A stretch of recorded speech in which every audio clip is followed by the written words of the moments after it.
Une des grandes réussites de la Tunisie, d'une part, c'est d'avoir réussi à faire adopter une constitution. Alors, il y a eu des difficultés, il y a eu des débats, il y a eu des débats extrêmement lourds, des tensions.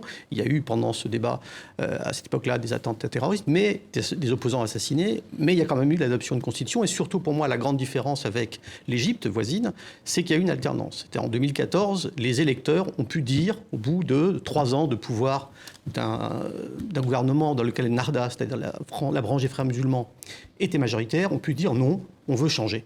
Pour moi, c'est la grande force de la Tunisie, c'est d'avoir réussi à faire ça. Je pense que la Tunisie est confrontée, comme beaucoup de pays relativement émergents, à un problème de chômage des jeunes, qui est endémique. Louis pourrait vous parler de la situation en Afrique subsaharienne.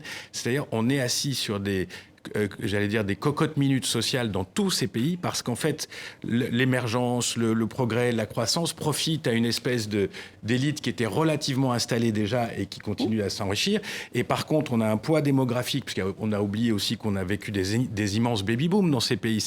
La population médiane en Tunisie doit être la moitié ou plus de la moitié des gens doivent avoir moins de 30 ans. Donc, c'est des gens qui arrivent en masse sur un marché du travail qui est absolument incapable de fournir du travail. Malgré tout ce qui va mal en Tunisie, je dirais que la Tunisie reste un miracle presque dans cette région-là. Et il ne faut pas le laisser passer.